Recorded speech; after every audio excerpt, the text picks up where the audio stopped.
Finally, the time has come. I've been waiting all week to watch this video. This video is called We Found the Truth. The numbers behind Final Fantasy XIV's explosive growth. Am I getting bald over here? No? Okay, good. Let's see some of the comments real quick. FF14 is the only MMO or live service even that I can think of that feels like a complete cohesive experience with a beginning, middle, but no end, or rather many ends to different story arcs and new story arcs all the time. It's like the best of both worlds. You can go back and play it from beginning to current content without feeling like you missed a beat. Just like a single player game, but you still get the benefits of constant content updates. Other studios really should take note, but apparently they don't. I want to thank you personally, Matt, for preaching FF14 last year. I started because of your glowing praise of the game. I had played WoW sometime around 2009, didn't really want to get into an MMO, but you did give it a good sales pitch. I don't regret I gave it a try in the least. I remember how 3.2's raiding content quite literally broke the endgame structure of this game. In several crucial ways. 3.2 represents the start of the wide culture shift from raiding is endgame to endgame is what you want it to be. Interesting. I think you need to take into account that before Asmon began to play, a number of other people had begun to play. Blizzard began to have problems, and then E3 announced that FF14 had become one of the most popular MMOs. Yeah, Asmongold helped for sure, but E3 is what pulled the trigger, and then them mentioning it, because I started thinking about trying it again in May of last year, and then E3 mentioned it, and I began to play in June. I feel like a lot of people start playing around April to July. I believe I started late April or early June. I do not remember exactly. E3, I believe, is when they gave the award to Final Fantasy for community or something like that. Anyways, let's go to the video. Let's see what's up. I'm about to sneeze again. FF14. Thanks to Lucky Bancho, who does the census, and their persistent hard work, we can actually see where FF14's success sneezing. came from. Was it COVID? Was it asthma? Was it something else maybe? On the flip side, we also get to see when the game was at its weakest, when it had the fewest players. And you'll probably be as surprised as I was when I found out. Really? We also found something we weren't even looking for. Proof that Yoshi P's MMO philosophy works perfectly. Oh, and the game could actually be about 500,000 players bigger than anyone outside of the dev team actually thinks. So let's get right into it. Carbuncle. Lucky Bancho has been scanning the public lodestone profiles in what they call the lodestone census before and after every major patch since all the way back to 2.4. That's a long time, almost 8 years maybe. Over the years, the methodology has improved, but it's still like the same thing. It's specifically counting active characters, and that means characters with a different amount of HP, mounts, or minions since the last time they were logged. This includes new characters, who are obviously ones never seen before, and returning characters, which are ones that didn't appear in the last census, but this one and one before, which means they took a break for a while, and then continuing characters, which are ones that are updated in this census and the last one, so they kept playing. With all of these factors combined, you get a whole lot of juicy info to look and a lot of things to chart on graph. New 1.3 million. New 1.7 million. God damn. Returning 300,000, 400,000, 560,000. Jesus Christ. It does have a pretty large margin of error because they have to for 6.1, yeah, that was the big one. Jump potions, and then kind of deal with some other problems, but fundamentally it's like no free trials, so anyone below 61 and not in an FC don't get counted.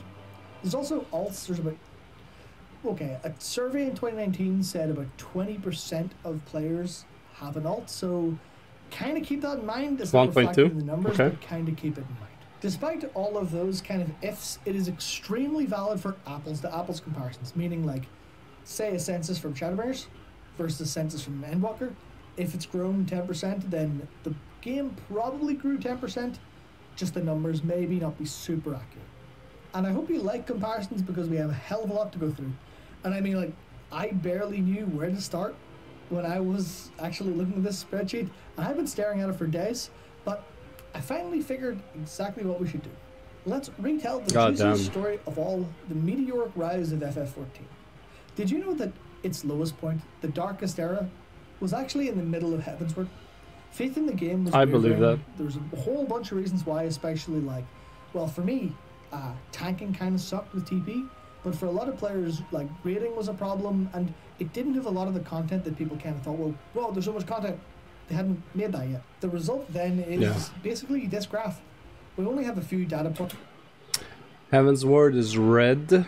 So it started with not like about 800,000 and dropped to 500,000 during Heavensward. Endwalker, massive spike. Endwalker is about the same spike as Shadowbringers, huh? But I guess that's the end of Shadowbringers, beginning of Endwalker, which would make sense. I thought there would be more players. Not gonna lie, I thought it hit 2 million, but okay. Points, of course, but each Heavensward patch had a lot fewer active characters as time went on. 3.3 itself actually caused a 20% drop down to, for the first time that we know of, less than 500,000 players.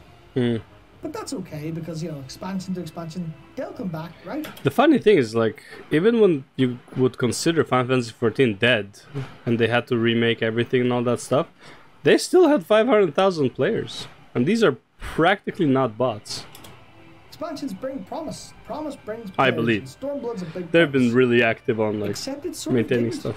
At least not right away. The like ramp up to Stormblood brought back to almost 600,000, but that's not good news, because A Realm Reborn to Heavensward, that jump was 733,000. Something about Heavensward and like the marketing and positioning of Stormblood genuinely threatened the game, because it, you know, if you're not growing, you're dying. So how did that go?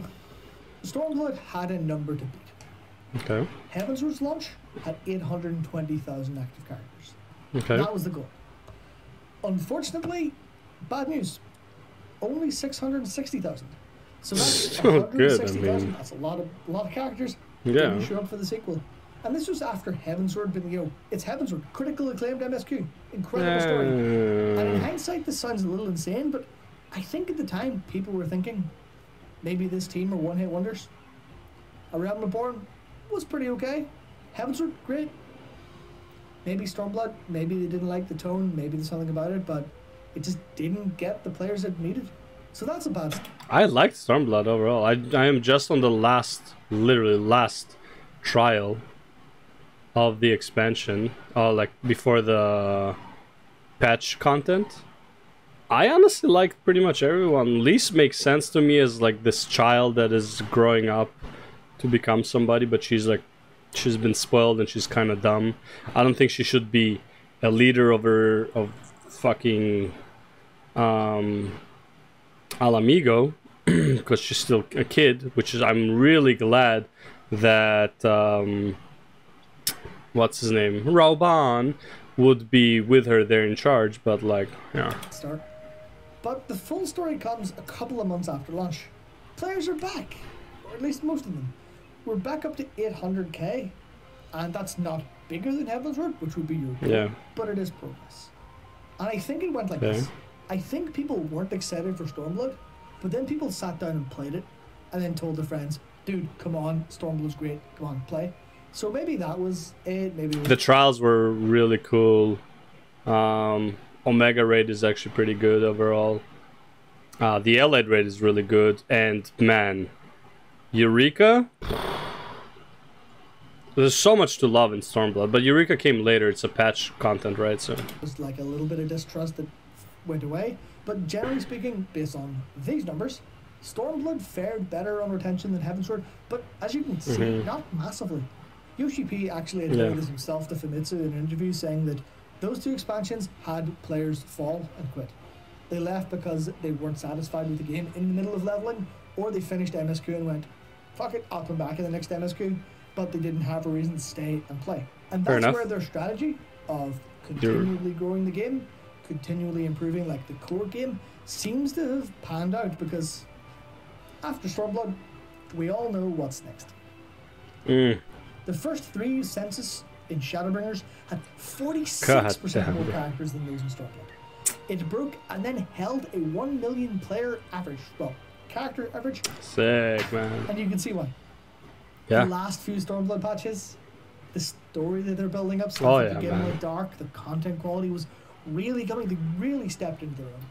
And then Shadowbringers marketing, it just feels right. You watch the trailer, you become the warrior of darkness. Even though that kind of didn't mean anything, it was exciting. The trailer was honestly that's true. It really didn't mean anything. It was an explosive success right at the gate.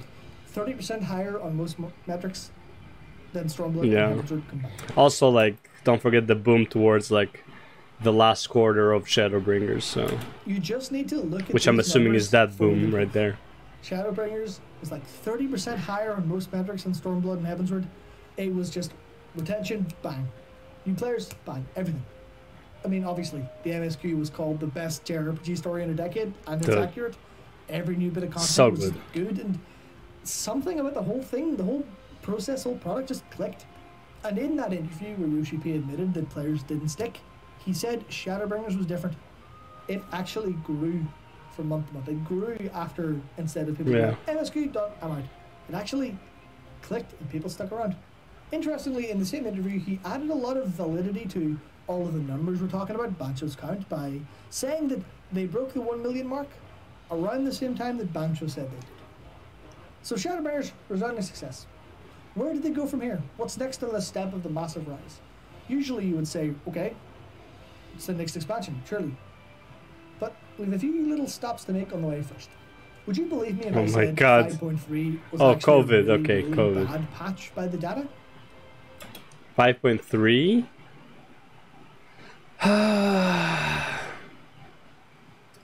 And just the trial was fucking fantastic, but like, as far as the story went, 5.3, see, 5.1 was the dungeon. What was 5.2 about? I'm trying to think, what was 5.2 about? Oh, continuation of the raid, probably. And then 5.3 was the trial, the Elidibus trial. It was one of the strongest story patches in the game. It was genuinely fantastic in content. Everything was wonderful. But it was genuinely one of the worst. Because it saw a 22% drop in active characters and a 74% drop in new characters. But that's because 5.2 came first. And they were already up 45% and 218%. Okay. The real story, COVID turned 5.2 into an absolute monster of a patch. Oh, okay, this is fair where enough. The first explosion on... You see all the graphs. You see everything we've been showing you so far. Yeah. The big explosions, COVID. Because I joined like 5.5 basically. Started the fire. COVID was a fuel tank thrown into it. 5.2 had brought 1.25 million active characters, which is obviously a new record. 314,000 new characters. I guess everyone in Japan was just playing it. And then even lapsed players returned, 270,000 of them. Effectively, a second Shadowbringers launch, which was already massive. And Fair I think enough. if you, we all know it gets a little bit better from there. Guess which data point came after Asmongold started playing the game? No, not the biggest one. The little one before that. The one that started that climb. This point was about 2 weeks after he first played, which is right in between 5.5 and Endwalker. And the massive one, the next one, is a combination of Asmongold's ongoing influence and Endwalker hype, which coalesced in 560. Endwalker hype, Endwalker hype, Endwalker hype. 60,000 new characters running up. That's over 500,000 new characters, and it doesn't include free trials. Where's it going? It doesn't include those kind of weird ones, the boosters, doesn't include those. So God knows what the real number is. Actually, we might know, because they announced 22 million registered accounts in April, Square Enix that is, and then they announced 25 million in December, which means obviously there's a couple months before Asmongold's influence happened, but that whole process, the whole, the internet falling in love with FF14, that was 3 million new accounts. So Asmongold, probably about 2 million of those. Now surely, this is the peak. No, not even close. The wave that started with COVID and Asmongold just refused to stop. Let's see. Endwalker. What's that? Oh, number percent change. 1.3, 1.7. Uh-huh. And Shadowbringers. Oh, that's the difference, right? 42%, 41%, 43%. I guess. Okay. Over the first 3 points of Endwalker, it's almost averaging 1.5 million characters and hit a peak of 1.7 million. How does that make sense though? He said like there was like 22 million accounts. How is that only 3? How does that translate to 1.5 million characters though? In April. Compared to the first 3 of Shadowbringers, which were explosive, it's got over 41% more. And it actually shows little signs of slowing down as well. You look at the new players for the past couple of reports. Is it console players? That is like 380,000 since July. That's a lot of new blood. And it's also smashing its own records for player retention too. It's not like players are cycling out. Of those 1.7 million like characters in the peak, 1.1 million of them were continuing playing from January. That's what happens when your MMO has content. That's what happens when your live service game has content, and it's good content. Players are likely to stick around. And that's kind of the story by numbers, but we also have a couple of other little fun things we can kind of figure out from all of this data. The first is MSQ clear rates. They're really, really low. Bancho added this stat in Stormblood and then kind of added more in Shadowbringers, but you get to see how many players, or how many characters, sorry, started the expansion. And then how many characters... Yeah, I feel like...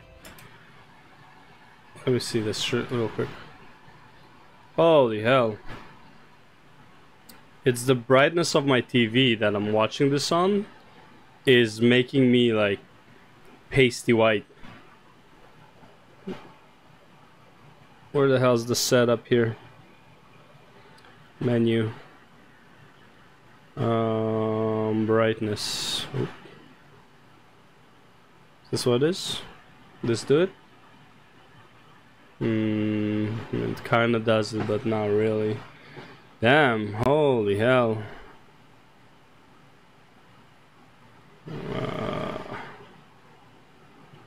I'll leave it here, I guess. Holy. To like lean back a bit, or... I'm not supposed to watch this on a TV monitor, I guess, during the night. Holy shit, I'm like glowing white. God damn.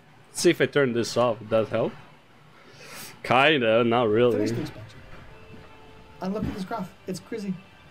You see this big spike? That's 1.5 million characters at the end of Shadowbringers. But only 1 million of them had cleared Shadowbringers like 5.0. Okay. Only 880,000 of them cleared 5.3. That means less than half the active player base was actually caught up with the game. Okay. And if you look back at the percentages, that tracks. The percentage of players who clear the expansion never gets above 75. It feels like that's the same story with... Oh, there we go. Now I can turn this on, I guess. I feel like it's the same story with WoW. I'd say majority players are not doing it. Like, not majority, but like half the players are not even, like, didn't even finish the... like, didn't reach max level yet. 5%. It actually dropped as low as like 42% and 44% Endwalker and Shadowbringers launch. Okay. There's been only 1 million players have actually started Endwalker, despite there being like over 2 million playing. That's kind of crazy. What did you say? Endwalker and Shadowbringers launch. There's been only 1 million players have 1 million. started Endwalker, despite there being like over 2 million playing. That's kind of crazy. And I think Wait, but he said there was like 1.5 million. Am I not understanding the numbers he's saying? Really quite healthy. It means that players who are, well, I mean, one of two things. Either players who join dip out, which is fine for them if they don't want to play, no point wasting their time. Yeah. But also it means all of that new blood's come in, and they're slowly burning their way through this MSQ. They're not like boosting, they're not jumping through, they're not skipping to the end. They're actually taking their time. And to put that into a little bit of perspective, if you've finished Endwalker, you're within 53% of the active players. 47% haven't played it. 47%. So you still can't do... You still have to say, like, spoiler alert on almost everything you say about Endwalker. Haven't finished it. And that's a lot of players. That's a lot of nihilism left to be experienced. That's a lot of suffering left. There's also the retention stuff to talk about. because Yoshi P, you know, says the freedom to leave whenever you want and the freedom to come back is kind of what like is a healthy player, Yeah. a healthy relationship, and he's right, and it shows in his game. You see this returning number, right? Over Stormblood and Shadowbringers, around 15% of players who who are active were actually ones who previously took a break and then came back in. And that makes, 15% all the time means you're going to cycle through a lot of your players fairly quickly. And I think that means that that's going to be a healthy player base. And this is only from Bancho's numbers, which are taken like every, before and after a patch. So there could be even more ebb and flow in the middle and we wouldn't know. But I think that's honestly great news and kind of proves that the holding your players hostage isn't actually a good solution to having player retention. Wonder who's he's talking about. A lot of video games right now kind of feel that way. You know those hidden players, the hidden players I talked about earlier? There's 500,000 of them, and they're behind the Great Wall in China. Yeah, FF14 is actually handled by a different company over there, so a lot of this is obtuse. But Lucky Bancho noticed that in last August, the Chinese version of the live letter, they celebrated 10,000 players got Cerberus, the mount, from Delubrum Savage. But mount that is public, right? So Bancho went and found out that, assuming that the I need Chinese to get that play a mount. little bit like the Japanese, which means a higher portion of Cool the mount. period content. Well, Japan have got about 2% of their characters have that mount. So if if 10,000 is 2% of the Chinese populace, that means there's 500,000 players in China, which means that you look at that 1.7 mil for a Endwalker, that's actually probably 2.2, and that was before a little bit of growth. But we never really count how many people are playing in China. Even when we do WoW numbers, I believe we're only counting like EU and US. I don't think we ever count how many people are playing from China when we do like numbers and shit. And before Endwalker, that was in the middle of kind of Shadowbringer. So realistically, there could be about 2.5 million active characters. Maybe that's a bit of an exaggeration, but they're almost certainly more than 2 million characters, which, there's maybe a 20% drop off for alts, and then you cycle in free trials and you kind of cycle in a little bit of like kind of missed data. Honestly, there's probably about 2 million people playing the game, which, isn't absolutely massive, but that's big, and it's a lot bigger than it was a couple years ago. So if you're interested in what a quick takeaway version of this is, just kind of here's the bite-sized information. Yeah. Number one is that FF14 is healthier than ever before. Sure. Every single number, that's active players, new players, players who take breaks, and players who don't take breaks, God help you, almost all higher than at any point in the game's history. And then you look at what's coming next, you look at 6.2, and it's really hard to imagine a major fall-off happening. I really feel like the game is only going to grow from here on out.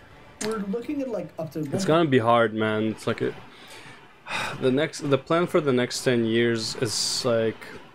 We finished a major arc in the story, right? If you're for Final Fantasy for the story, like, I don't know if the next expansion is going to be really appealing, because like it's just going to start like the build up of the story, so it means like you're going to have to wait 5 expansions to deal with the actual, like, to finalize that story. It's like 10 years, and it's like, I don't know if that's very appealing for somebody to know or to hear about, you know what I'm saying? Like, for me it is, and I'm like, fuck, man, like, the story will not yet 10 years from now. Am I still gonna play it? Yeah, fuck it. Of course I will. Given that I have the possibility to with the life and everything, but yeah, it's a bit discouraging as well. 0.8, maybe 2 million active characters, including China, and that doesn't include the free trials or the characters below 61 with no FC. Yeah, that could be a lot of players, paying players as well. Number 2 is the growth.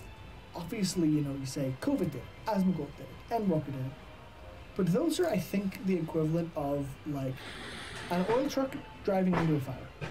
The fire was already there, and I think that fire was all of the hard work that they put into, obviously they put into Heavensward, Stormblood, Shadowbringers, but it's building your game additively, right? It's building your game additively, so you get more and more content the more you develop, instead of running like the seasonal model like a lot of games do and cutting old content out. a lot of games, just say World of Warcraft, that's like the only game who really does that. ESO keeps the content relevant throughout pretty much. All the veteran dungeons are pretty relevant. They keep changing the sets. Well, it's horizontal progression. I don't know about Guild Wars 2.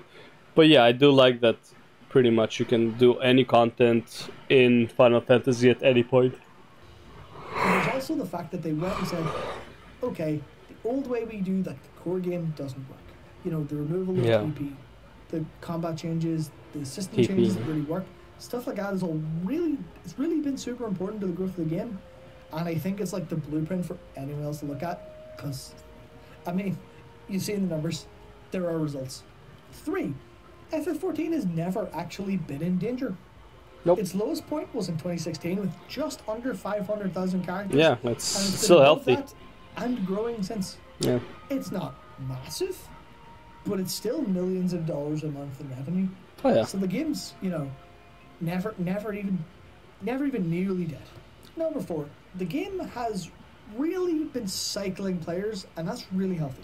It's been cycling new players and returning players, which means the thing is, like, never... this is like a global number. It's like saying, it's like, oh, it was always healthier than Lost Ark. No, Lost Ark, just the US and EU, like basically like the Steam report is like 300,000. How many players are playing in Korea though? You know, it's like, it's probably more than Final Fantasy's lowest point, right? It's like, it's hard to say because they're taking global numbers into account. Grow stagnant and quit for good. They'll always come back. How popular is it in the US? Lots of players have a lot of MSQ content left. And if they have a lot of MSQ left to do, think about how much else they have to do. There's a crazy amount of content in the game, and Eureka is the half shit. The players haven't done the MSQ.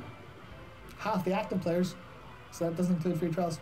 Anyway, I'm rambling on a bit here. If you enjoyed this, let me know, and I'll maybe take another couple days of staring at the spreadsheet and see if I can figure anything else interesting out, or tell another story that, you know, I guess find another story in the data. But it was fascinating to find out just how huge Shadowbringers was as a jump, because I'd have thought it was like, you know, Heavensward, Stormblood, Shadowbringers. No, Heavensward, Stormblood, Shadowbringers. Incredible. And honestly, the game's bigger than I think anyone's given it credit for. I heard an anecdote that I can't really share, but I heard that, like, people in the know in the industry know and have known for years to watch for FF14. Apparently that's true, and you can completely see why. I think, just before I go, thank you to Lucky Bancho, because obviously... I mean, if they knew the number was 500,000, they knew that, like, FF14 was always alive and kicking. Data, this complete video wouldn't have been possible, this spreadsheet wouldn't have made sense or existed. Yeah. And I hope they keep doing what they're doing. But thank you very much, and obviously, thank you very much for watching, and we will see you very, very soon with me.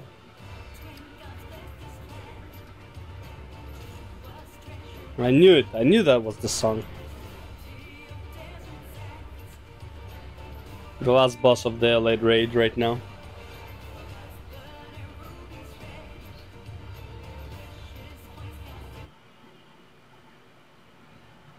Interesting. I feel like I saw that. The meltdown. Iconic. Bro, this is literally like... I don't know why he deleted it and then he re-uploaded, obviously, but it's like... It's literally what made him known. Like, it just boosted his career so much.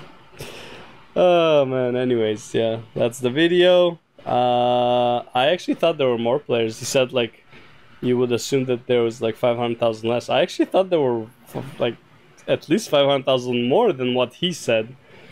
So, yeah. Anyways, yep, that's the video. I'll see you in the next one, I guess. See you.